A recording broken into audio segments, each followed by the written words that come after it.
کان لکم فی رسول اللہ اسوۃ حسنہ. واہ واہ، رب بھی ہے نا. اچھا، اللہ نے کیا خوبصورت لفظ استعمال کیا، حسنہ. کیا کہہ رہے ہیں کہ کراچی والوں، میرے نبی تمہارے لیے انتہائی خوبصورت نمونہ ہے زندگی گزارنے کے لیے. میرے نبی کی زندگی میں تمہارے لیے خوبصورت نمونہ. یہاں آپ آخری نبی ہیں اور آپ پر آ کر نبوت مکمل ہو رہی ہے، شریعت مکمل ہو رہی ہے اور کتاب مکمل ہو رہی ہے. اور میں 3 لفظ حدیث سے پیش کرتا ہوں: اختم بکتابہم الکتب وبشریعتہم الشرائع وبدینہم الادیان. یہ پہلی کتابوں میں جو اللہ کا فرمان ہے وہ کہ میرے نبی آ رہے ہیں. یہ شاہ علیہ السلام نے ارشاد فرمایا پچھلی کتابوں کا کہ جن کی کتاب پر کتابیں ختم، جن کے دین پر دین مکمل، جن کی شریعت پر شریعت مکمل، جن کی کتاب پر کتابیں مکمل. اس سارے بیک گراؤنڈ میں لفظ آنا چاہیے تھا لقد کان لکم فی رسول اللہ اسوۃ کاملہ، کہ میرے نبی کی زندگی تمہارے لیے مکمل نمونہ ہے، مکمل ضابطہ حیات ہے. اللہ نے کامل کا لفظ چھوڑ کر حسنہ. نیکی کو بھی کیا کہتے ہیں؟ حسنہ. سبحان اللہ. حسنہ کسے کہتے ہیں؟ خوبصورت. میرے اللہ کہہ رہے ہیں میرے نبی تمہارے لیے بہت خوبصورت نمونہ ہے. نیکی کو کہا خوبصورت چیز، اپنے حبیب کی زندگی کو کہا خوبصورت نمونہ. یہ خوبصورت کا لفظ کیوں فرمایا ہے کہ میرے بھائی بہنوں، حسن، خوبصورتی کسی دلیل کی محتاج نہیں ہوتی. وہ خوبصورتی آواز میں ہو جادو جگائے گی، وہ منظر میں ہو دل کو کھینچے گی، وہ شکل میں ہو دل کھینچیں گے، وہ کلام میں ہو جادو ہوگا، وہ اشعار میں ہو انسان جھومے گا، وہ کسی گھر میں ہو، کسی برتن میں ہو، کسی سواری میں ہو، کسی پھول میں ہو، کسی پرندے میں ہو، کسی پہاڑ میں ہو، کسی دامن میں ہو، کسی شکل میں ہو، کسی آواز میں ہو، کسی صورت میں ہو، تاج محل میں ہو یا ہمالیہ پہاڑ میں ہو. خوبصورتی کو دلیل نہیں چاہیے سوائے اندھے کے. ہر پڑھا لکھا ان پڑھ حسن سے متاثر ہوتا ہے. تو میرے نبی کی آنکھ اداج موٹی، اشکل لمبی، اس میں سرخ دھاریاں، اکحل بغیر سرمے کے سرما، اہدب یہ بال بڑے لمبے، چمکدار، انجل، ابرج، اہدب، احور، اکحل، ادعج، اشکل، اکحل، یہ سب میرے نبی کی آنکھ کا حسن و جمال ہے، کمال ہے. کہ جب ایسے آپ آنکھ اٹھاتے تھے، آپ حیا کی وجہ سے آنکھ اٹھا کے مردوں کو بھی نہیں دیکھتے تھے. عورت تو عورت سے ملتے تھے، عورتوں سے ملتے تھے، لیکن آنکھ نہیں اٹھتی تھی حیا کی وجہ سے. میری نسل رات کو ساری رات کیا تباہی، بے حیائی، بے غیرتی میں ڈوبی ہوئی دیکھ رہی ہے.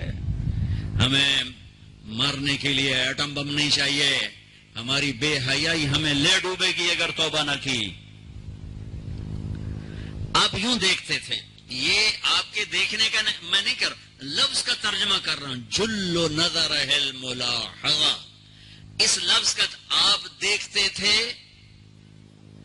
کنکھیوں سے نظریں جھکا کے.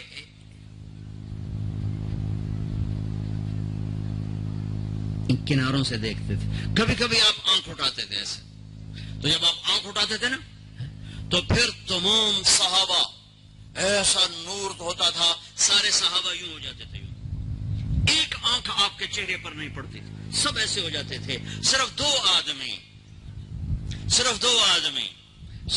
آدمی آپ کو اس وقت دیکھ سکتے تھے, ایک ابو بکر اور ایک عمر, بس باقی کو نہیں دیکھ سکتے. وہ آپ کو دیکھ کے مسکراتے, آپ انہیں دیکھ کے مسکراتے. ایک دفعہ مسجد میں داخل ہوئے تو آپ کے دائیں ابو بکر تھے اور بائیں عمر تھے. آپ نے یوں ہاتھ پکڑا اور یوں ہاتھ پکڑا اور فرمایا, دیکھ رہے ہو یہ ابو بکر یہ عمر, اگر دیکھ رہے ہو, ہاکذا نحشر یوم القیامہ, قیامت کے دن ہم تینوں اس طرح قبر سے نکلیں گے کہ میرے دائیں طرف ابو بکر ہوگا, میرے بائیں طرف عمر ہوگا. آپ کا ناک کیسا تھا؟ اقن العرنین, یہ باریک, یہاں سے باریک اور تھوڑا سا ہلکا سا یہاں سے اوپر, ہلکا سا اشم, ہلکا سا یہاں ایک نور جگمگ کرتا تھا. گال کیسے تھے؟ سہل الخدین, برابر, پچکے ہوئے کمزوری کی علامت, ابھرے ہوئے موٹاپے کی علامت, گول خوبصورت, سہل خوبصورت گولائی میں. اور یہ جگہ یاقوت کی طرح, مرجان کی طرح, انار کی طرح جگمگ کرتی تھی, سرخ سفید.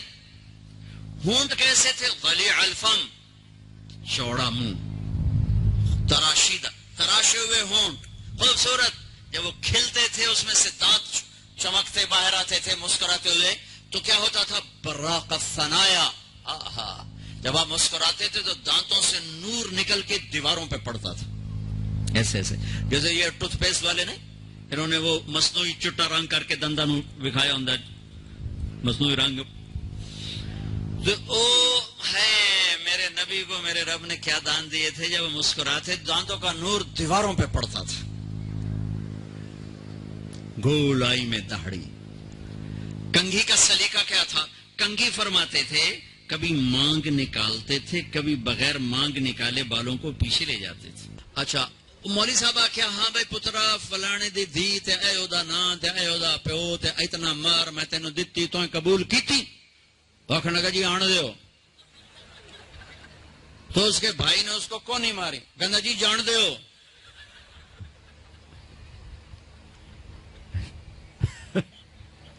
وہ سمجھا چاہتے بھی آن دیو تو جان دیو, کٹ لو کر لو. ایجاب قبول کتنے ضروری لفظ ہیں کہ جب تک لڑکی لڑکا یہ نہیں کہیں گے نکاح نہیں ہوگا.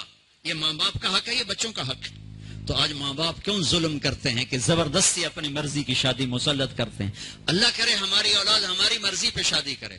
بچوں سے کہتا ہوں ماں باپ کی مرضی کی شادی کرو, ماں باپ کی مرضی کی شادی کرو, ماں باپ کی مرضی کی شادی کرو. میں تمہیں بغاوت کی راہیں نہیں دکھا رہا, لیکن جو ماں باپ جبر کر رہے ہیں میں اس کے سامنے ہاتھ جوڑ رہا ہوں, اس کے سامنے ہاتھ جوڑ رہا ہوں کہ واقعات سن سن کے دیکھ دیکھ کے میرا کلیجہ پکا ہوا ہے. میں اس لیے بول رہا ہوں, یہ وہ مضامین ہیں جو نئی ممبر سے بیان کیے جاتے.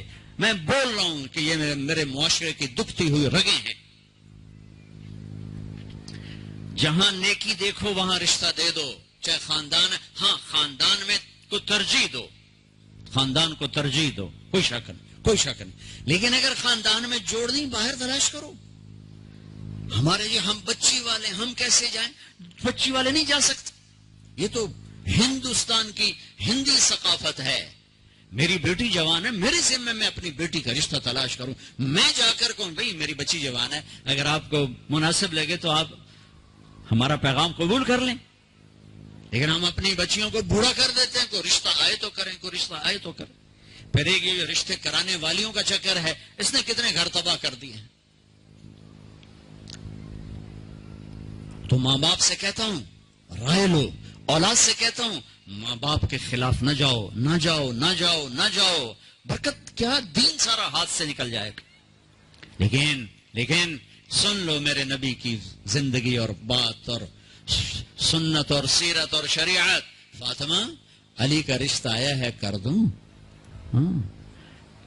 فاطمہ جیسی بچی انکار کر سکتی تھی اور علی جیسا رشتہ انکار کر سکتی تھی. وہاں ہاں کے سوا کچھ نہیں تھا. یا رسول اللہ جیسے آپ مناسب سمجھیں. یہ انشاءاللہ اس لیے کہا تھا کہ پہلے فاطمہ سے پوچھوں, پھر آپ اسی قدموں پر واپس آئے. علی جی مجمع اکٹھا کرو. مجمع اکٹھا ہو گیا. اب ممبر پر کھڑے ہوئے علی کو سامنے بٹھایا.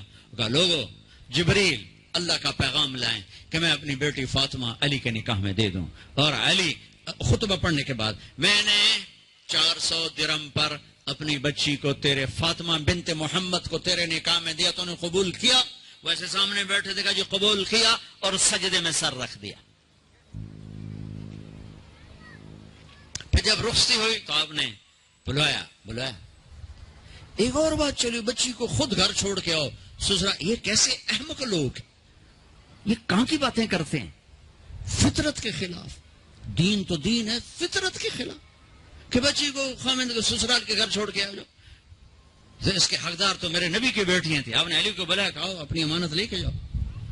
حضرت علی خود آئے, ساتھ ان کے بھائی عقیل آئے, ساتھوں میں ایمن آئی, سلمان فارسی آئے, اور آپ نے علی کو اندر بلایا.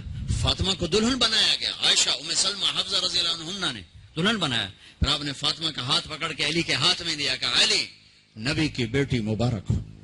پھر فرمایا میری بیٹی فاطمہ میرے خاندان میں جو مجھے سب سے زیادہ محبوب تھا, میں نے تیرا ہاتھ اس کے ہاتھ میں دیا ہے. پوچھو اللہ کے واسطے پوچھو. یہ رشتہ بڑا اہم ہے. من آیات ہی, یہ میری نشانیوں میں سے میں نے خامد اور بیوی کا رشتہ بنایا. اللہ اس کو اپنی نشانیاں بتا رہا ہے. اس پر سینکڑوں آیات ہیں کہ یہ رشتہ باقی رہے, ٹوٹے نہیں. آج کا سسرالی ظلم, ساس سسر کا ظلم کتنے گھر برباد کر چکا ہے. کہیں بچیوں کی نادانی اور نافرمانی اور بدزبانی شریف ترین نوجوانوں کو ذلیل کر چکی. میں سب کو بیلنس کر کے بتا رہا ہوں. اپنے خامند کا حق پہچانو, اپنی بیوی کا حق پہچانو. میرے نبی نے فرمایا بہترین مسلمان جو بیوی سے اچھا سلوک کرے. میرے نبی نے فرمایا میری شریعت میں سجدہ ہوتا تو بیوی سے کہتا خامند کو سجدہ کر. بھائیو بہنوں, یہ معاشرت ہے, معاشرت. اس کو سیکھو. ماں باپ کو اپنی جگہ پہ رکھو. میرے نبی نے فرمایا میری ماں اگر زندہ ہوتی تو تم دیکھتے میں کیا خدمت کرتا. میں عشاء کی نماز کے مصلی پہ ہوتا, سورۃ فاتحہ پڑھ رہا ہوتا. ادھر سے آواز آتی میرے کمرے سے, میرے گھر سے, بیٹا محمد, تو میں نماز توڑ کے کہتا لبیک اماں جی. نماز میں تو کون سی نماز؟ فرض, عشاء فرض. لبیک اماں جی, لبیک. ہاں سر, نماز بعد میں ہوگی, پہلے آپ کا حکم سنا جائے گا.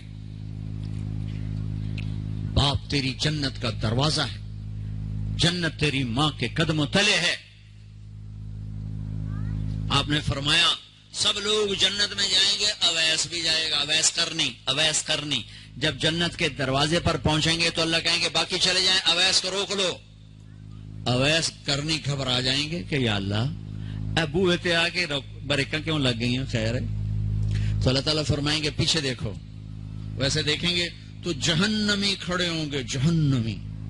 تو میرے اللہ کہیں گے اویس تیری ماں کی خدمت کا صلہ دینا چاہتا ہوں. یہ جہنمی کھڑے ہیں, انگلی اٹھا, جدھر جدھر تیری انگلی پھرے گی تیری تو فیل سب کو جنت میں ڈال دوں گا. ماں کی خدمت. ان ماؤں سے کہتا ہوں آنے والی بہو پر زیادتی نہ کرو, ظلم نہ کرو. اپنا حق اتنا نہ جتلاؤ کہ خامد اور بیوی کی زندگی برباد ہو جائے.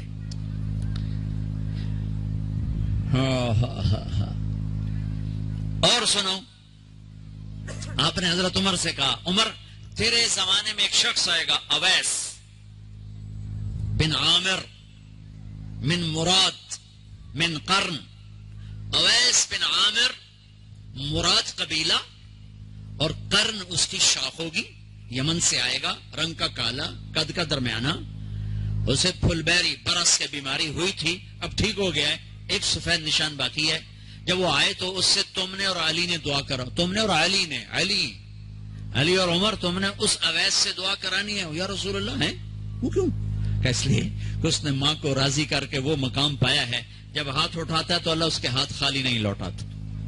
علی اور عمر سے کہا جا رہا ہے, علی عمر کو ضرورت نہیں تھی اویس کی دعا کی, ہمیں پیغام دینا تھا کہ ماؤں کی خدمت کیسے چھوٹوں کو بڑا بنا دیتی ہے, کیسے چھوٹوں کو کیا مقام مل جاتا ہے. حضرت عمر رضی اللہ عنہ جب خلیفہ بنے ہر سال حج کرتے تھے، ہر سال. اویس کوئی نہیں ملا، تو ایک سال انہوں نے سارے حاجی اکٹھے کر لیے سامنے کھڑے کر. ہاں بھائی سب کھڑے ہو جاؤ، کھڑے ہو. اچھا بھائی یمن والے کھڑے رہو، باقی بیٹھ جاؤ. تو ایک بہت بڑا مجمع کھڑا تھا. اچھا بھائی مراد والے کھڑے رہو، باقی بیٹھ جاؤ. تو چند لوگ رہ گئے. اچھا بھائی کرن والے کھڑے رہو، باقی بیٹھ جاؤ. تو ایک آدمی باقی بچا. ایک کہ تم کرنی مراد جی میں اویس کرنی کے گاؤں گیا ہوں اور ان کے قبیلے سے بھی لوگوں سے ملاقات کی ہے، جہاں وہ پیدا ہوئے وہاں بھی گیا ہوں. ارے بھائی اویس تو جانتے ہو جی میرا بھتیجا ہے، بھائی کا بیٹا ہے، پر وہ ہمیں تھوڑا جا ہلے ہے، پاگل جائے. تجھے ہوتا کیوں پوچھ دو؟ وہ کہنا کہ پاگل تو نظر آتا ہے وہ نہیں. کہاں ہے؟ حج پر ہے. جی ہے. کدھر ہے؟ کہا جی وہ اونٹ چرانے عرفات. آپ نے حضرت علی کو لیا، دوڑ لگا دی عرفات. وہاں پہنچے تو دیکھا اویس ایک کی کر کے نیچے نماز پڑھ رہا ہے اور اونٹ چل رہا ہے. یہ دونوں حضرات ایسے قریب آ کے بیٹھ گئے. انہوں نے محسوس کیا دو آدمی آ گئے. نماز مختصر سلام پھیرا. تو حضرت عمر نے پوچھا کون ہو؟ کہا مزدور ہوں. مزدور. کہا تیرا نام کیا ہے؟ کہا اللہ کا بندہ. تو انہوں نے کہا ہم سارے ہی اللہ کے بندے ہیں. تیری ماں نے تیرا نام کیا رکھا ہے؟ کہا آپ کو کیا تکلیف، کیوں پوچھ رہے ہو؟ وہ تو جانتا نہیں تھا عمر اور علی، وہ تو پہلی دفعہ حج میں آئے تھے. کہا آپ کو کیا تکلیف ہے، آپ کون ہیں؟ تو حضرت علی نے کہا یہ عمر بن خطاب امیر المومنین، میں علی بن ابی طالب. پھر وہ ہل گئے. کہا جی میں معافی چاہتا ہوں، میں تو آپ کو جانتا نہیں تھا، میں تو پہلی دفعہ حج پہ ہوں. حضرت عمر نے فرمایا ہاتھ اٹھا. کس لیے؟ دعا کر. کہا میں آپ کے لیے؟ کہا ہاں تو ہمارے لیے. کہا وہ کس لیے؟ وہ اس لیے کہ ہمارے نبی نے فرمایا تھا کہ اویس نے ماں کو راضی کر کے وہ مقام پایا ہے کہ جب ہاتھ اٹھاتا ہے تو خالی نہیں لوٹتے. آپ کی مائیں زندہ ہیں تو یہ کام کر لو، مر گئی ہیں تو ان کی قبروں پہ جایا کرو، وہاں بیٹھ کے قرآن پڑھا کرو، ان کے لیے ایصال ثواب کرو، صدقہ کرو، خیرات کرو. زندہ ہیں ان کے پاؤں دھو کے پیو. ہاں ماں باپ زیادتی کریں تو پھر خدمت ضرور کرو، ساتھ مت دو. ہر رشتے کو اپنی جگہ پہ رکھنا، یہ میرے نبی کا دین ہے، یہ میرے نبی کا دین ہے. اولاد کو ٹائم دو. آج کے لوگ بچوں کو ٹائم نہیں دے رہے. آج کی مائیں بچوں کو ٹائم، ماؤں کو بھی جاب کی سوجی ہوئی ہے اور باپ کو تو ہے ہی باہر کا کام. تو بچے پارٹ ٹائم میں آ گئے ہیں، فل ٹائم جاب نہیں رہے. ماں کی فل ٹائم جاب ہے بچہ، باپ کی فل ٹائم جاب ہے بچہ. اپنی اولاد کو محبت دینا. 7 سال تک میرے نبی فرماتے ہیں نماز بھی نہ کہو. 7 سال کی عمر میں نماز کہو. 7 سال تک بچہ سن کے نہیں سیکھتا، دیکھ کے سیکھتا ہے. دیکھ کے. ہم 3 سال کے بچے کو اسکول ڈال دیتے ہیں، اس کے سارے نیورون جل جاتے ہیں. ہم سمجھتے ہیں اے فار ایپل پڑھائی ہے. اللہ کی قسم نہیں. یہ ہم ظلم کر رہے ہیں اپنے بچوں پر. 3 سال کے بچے کو اسکول ڈالنا. اے فار ایپل کا نام پڑھائی نہیں ہے، 2 + 2 4 کا نام پڑھائی نہیں ہے. یہ 7 سال کی عمر ہے بچے کو انسان بنانے کی. اس کو چھوٹا نہ سمجھو، یہ مکمل ہو چکا ہے لاشعور میں. ماں ٹائم دے، محبت دے. محبت میں میٹھے بول کے ساتھ سچائی بتائے، اخلاق بتائے، نبوت بتائے، رسالت بتائے، اللہ بتائے، جنت بتائے، آخرت بتائے، رشتوں کی قدر بتائے. لیکن ہم کیا کرتے ہیں کہ بچے کو ماں خود دور کر کے اسکول ڈال دیتی. اسکول وہ ایک بچہ جو ماں کی توجہ کا تھا وہ 30 بچوں میں جا بیٹھتا ہے، 40 بچوں میں جا بیٹھتا ہے، 50 بچوں میں جا بیٹھتا ہے. آگے پڑھانے والی جو ٹیچر ہے وہ تنخواہ دار ہے، وہ ماں نہیں ہے. اس کا جذبہ ماں والا نہیں ہو سکتا. ایک ماں ایک بچے کو ٹائم دینے سے جان چھڑا کر 3 سال کے بچہ پیمپر لگا ہوا اسکول چھوڑ کے آ گئی. یہ ظالم ماں باپ ہیں. میری تم سمجھ نہ سمجھو لیکن مجھے صحیح بات کہنا میری ذمہ داری ہے. اس بچے کو ماں نے جب دور کیا تو اس نے اپنے آپ سے کاٹ دیا. اس بچے کو جب وہ واپس آیا تو اس کو کارٹون پہ بٹھا دیا اور مزید کاٹ دیا. تھوڑا سا بڑا ٹیوٹر کے پاس بٹھا دیا، کارٹون پر بٹھا دیا، کمپیوٹر پر بٹھا دیا. کارٹون آج کے ہمارے بچے بڑے مظلوم ہیں، سارا دن کارٹون ویکھ ویکھ ویکھ انہوں نے ماں بھی کارٹون نظر آمدی، پیو بھی کارٹون نظر آمدا، ہر جگہ کارٹون نظر آمدی. وہ کارٹون نہ طرح کدی اتے کدی ہیٹ، کدی اتے کدی ہیٹ. وہ انسان کی طرح سوچتے ہی نہیں ہے. یہ ماں باپ کی جہالت ہے، زیادتی ہے. ماں نہیں سنبھال سکی، تھوڑی سی تنخواہ لینے والے ٹیچر کیسے سنبھالے گی؟ پھر ہمارے تعلیمی ادارے نہیں ہیں، کاروباری ادارے ہیں. ہمارے میڈیکل ہاسپٹل وہ مریضوں کا علاج نہیں ہے، وہ کاروباری ادارے ہیں. وہاں مریض ایز اے کسٹمر ڈیل ہوتا ہے. ہمارے معصوم بچے ایز اے کسٹمر ڈیل ہوتے ہیں. اور تاجر کون ہوتا ہے؟ جو پیسے تھوڑے دے کام زیادہ کروائے، پیسے تھوڑے دے کام زیادہ کروائے. تو ہمارے تعلیمی اداروں میں جو ٹیچر ہیں، جو لڑکیاں، جو مرد اور ٹیچر ہیں، ان کی تھوڑی تھوڑی تنخواہیں ہیں. وہ بیمار ہو جائیں تو اس میں علاج نہیں کرا سکتے، بڑی محدود سکیل کی تنخواہیں ہیں. تو وہ ایک تنخواہیں تھوڑی، ایک 40 بچے، وہ کیسے تربیت کرے گی؟ تو ایک لطیفہ ہے اور حقیقت کے قریب ہے. ٹیچر نے کہا بچوں کہو CUP سپ. سپ سمجھتے ہیں سانپ. تو بچے بولے مس CUP کپ. کہا نہیں بچوں CUP سپ. انہیں پھر کہا مس CUP کپ ہوتا ہے. ان کا بچوں اتنی تنخواہ میں CUP سپ ہی رہے گا، کپ نہیں ہو سکتا. یہ ہمارے سارا تاجر طبقہ یہ کھال کھینچ لیتا ہے کیونکہ لوگ زیادہ ملتے ہیں، بے روزگاری ہے. ہاں بھائی یہ تنخواہ ہے، لینی ہے تو جاؤ. اسے پتہ ہے یہ مجبور ہے، یہ آئے گا.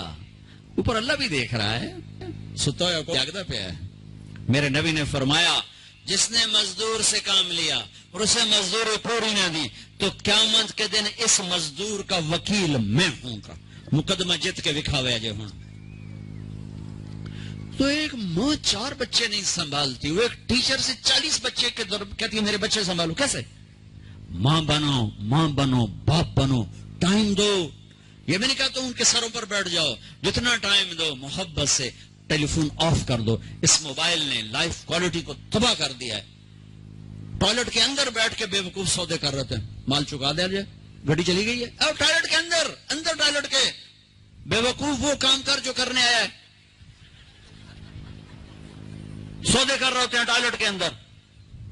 گاڑی چل رہی، ٹیلی فون چل رہا ہے. گاڑی کتنا ٹکر ہو گئی. پھر روٹی کھا رہے ہیں، ٹیلی فون سن رہے ہیں، روٹی کھا رہے ہیں، ٹیلی فون سن رہے ہیں، روٹی کھا رہے ہیں، ٹی وی دیکھ رہے ہیں. اور میرے نبی بڑی پیاری زندگی لے کر آئے ہیں. جب آپ گھر میں جاتے تھے بیوی کے ساتھ، بچوں کے ساتھ، کسی سے نہیں ملتے تھے. آپ نے اپنے وقت کو تقسیم کیا ہوا تھا جس میں ایک حصہ بیوی کے لیے، بچوں کے لیے حسن، حسین، زینب، ان کے لیے ام کلثوم، بچوں کے لیے تھا. تو آپ اس میں کسی سے نہیں ملتے تھے، صرف بچوں کے ساتھ، بیوی کے ساتھ ہنسنا، کھیلنا، بیٹھنا. ہم اپنے بچوں کے ساتھ بیٹھ کر بھی نہیں ہوتے. موبائل کی گھنٹی بجی اور ابا مجلس سے غائب. موبائل کی گھنٹی، بچہ متوجہ ہے، ماں کا فون بجا، بچہ بات کر رہا ہے، ماں نے فون کان کو لگا، اس نے بچے کو ذبح کر دیا.